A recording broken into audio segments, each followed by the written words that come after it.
It looks humiliating. ऐसा है भी, बहुत लोगों ने अपने अनुभव से हमें बताया है। तो सोचिए, इसमें आप लोग पार्टिसिपेट कीजिए, प्रत्येक व्यक्ति पार्टिसिपेट कीजिए, ताकि पता चले जो लोग कोई सरनेम यूज़ करते हैं या ना करते हैं तो आगे क्या करना चाहिए। अपने समाज में सैकड़ों सरनेम है, आप सब डिसाइड करेंगे हमें क्या करना चाहिए।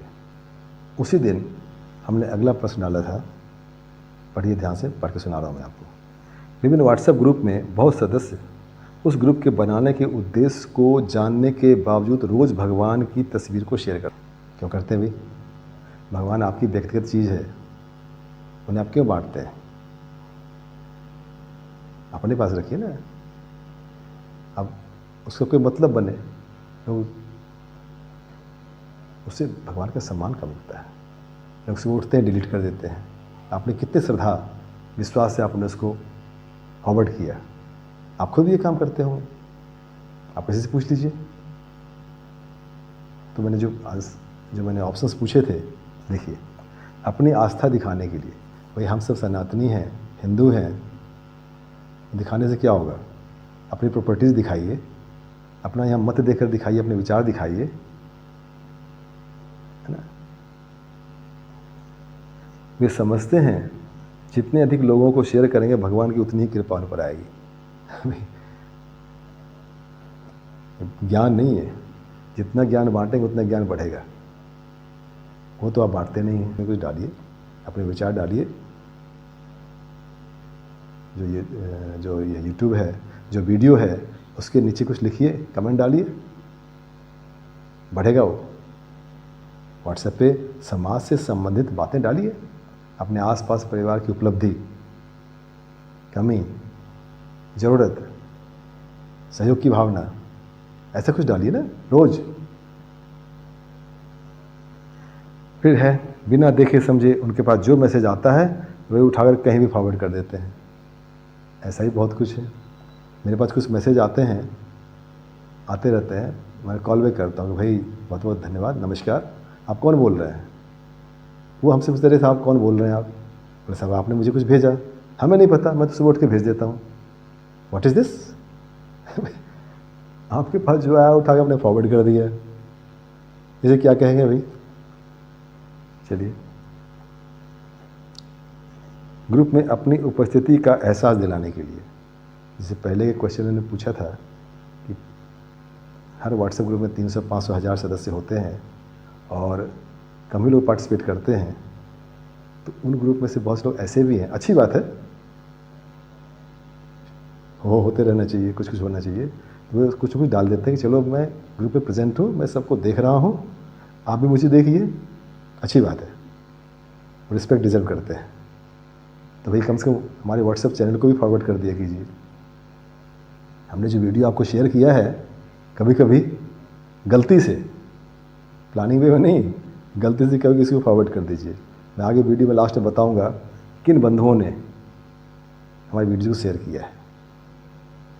तो कम से हम भी आपको धन्यवाद करें, फॉरवर्ड कीजिए, इससे यश मिलेगा। जो लोग देखेंगे उनको लाभ मिलेगा, तो कुछ पुण्य तो मिलेगा आपको। अगला है, कोई काम धंधा नहीं तो बस कुछ से कुछ फॉरवर्ड कर दिए। ये भी कुछ कुछ होता है। तो चलिए, इसमें पार्टिसिपेट कीजिएगा, अपने सभी को पार्टिसिपेट करने के लिए बोलिए। इससे आपके सोच में कुछ परिवर्तन आएगा। जब इसके रिजल्ट को देखेंगे, हमारे विश्लेषण को देखेंगे, इसका दूरगामी प्रभाव पड़ेगा। आपकी सोच में रचनात्मकता आएगी। कोई भी काम उद्देश्य से करेंगे आप, आपके हर कामों का कोई भी उद्देश्य होता है, उसका कहीं ना कोई फल निकलता है। आप सोचिए कि आप क्या कर रहे हैं, क्यों कर रहे हैं, इसका रिजल्ट कभी न कभी जरूर आएगा। फिर उसी दिन सेम प्रश्न को जो पहले डाल चुका हूँ, डिफरेंट लैंग्वेज में डाला मैंने। क्वेश्चन नंबर 14 देखिए, जल्द ही जाति जनगणना होने वाला है, इसमें अपनी जाति को सरकार के रिकॉर्ड में किस नाम उपनाम से बताना लिखवाना पसंद करेंगे? युद्ध स्तर पर अपने कॉन्टेक्ट के प्रत्येक स्वजाति को निम्न सर्वे में भाग लेने के लिए प्रेरित अनिवार्य करें, संकोच आलस उपेक्षा ना करें। देखिए, डिफरेंट स्टेट में लिखा गया है, बरे, चौरसिया, तमोली, तीनों नाम डाला गया है। लेकिन आप लिखाएंगे क्या? आप जो लिखाएंगे अगले जनगणना में उसको सुधार करके उसको लिखा जाएगा। और आगे आप करना क्या चाहते हैं, 5 साल, 10 साल, 20 साल बाद अपने आने वाली पीढ़ी को किस तरीके से देखना दिखाना चाहते हैं।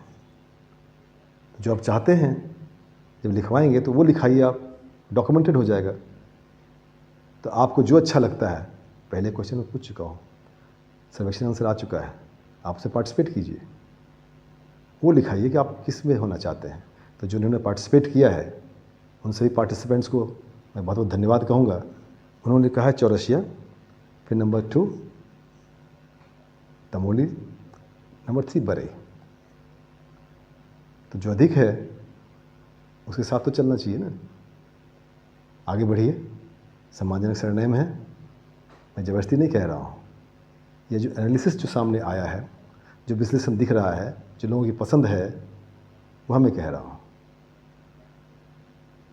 आगे बढ़िए, लोग पसंद कर रहे हैं, आपको भी पसंद करना चाहिए। अच्छा है तभी लोग पसंद करता है ना। पीछे चलने से क्या फ़ायदा है।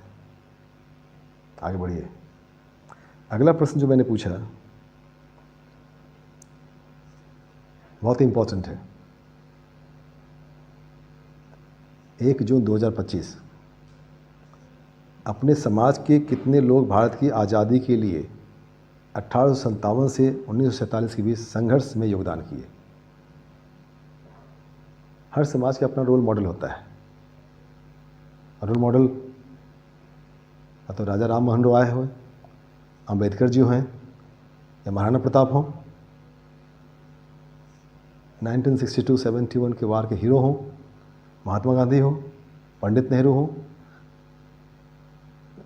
हर समाज के अपना अपना एक रोल मॉडल होता है। आपके समाज में क्या है, आप कैसे अपने प्रदर्शित करेंगे? आप अपने पुश्तैनी व्यवसाय से अरबपति तो हो नहीं गए। जो लोग आपको कहेंगे एक्स आदमी जो फलना चौरसिया जी जो है, फलना तमोली जी, फलना बरे जी जो है, ये है। एक है बलिया ज़िले में एक बहुत बड़ा तालाब है ना, जहाँ की मछलियों को अपने चौरसिया जी नाक में सोने की नथनी लगा करके तैराते थे। ऐसे बहुत से हैं, सामने लाऊंगा। लेकिन पहले जो अन्य समाज सम्मानित करता है, देश सम्मानित करता है, उनके बारे में बात करते हैं। कितने स्वतंत्रता संग्राम सेनानी थे, बहुत से लोग जानते हैं, उनको भूल जा रहे हैं। किसी दादा परदादा थे, नाना थे, पूर्वज थे, गांव में थे। असहयोग ईर्ष्या के कारण उनका नाम बताना नहीं चाहते हैं।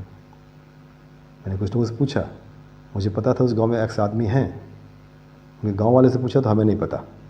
अरे भाई, वो आपके सम्मानित हैं, पूजनीय हैं। आपके व्यक्तिगत खुन्नस कुछ और हो सकता है, लेकिन अल्टीमेटली भारत ने उनको सम्मान दिया है। आप जिस तरह से आज जो मर्जी से बोल सकते हैं, कर सकते हैं, पढ़ लिख सकते हैं, सब कुछ कर सकते हैं, आज़ाद हवा में सांस ले रहे हैं, इनमें उनका बहुत बड़ा योगदान है।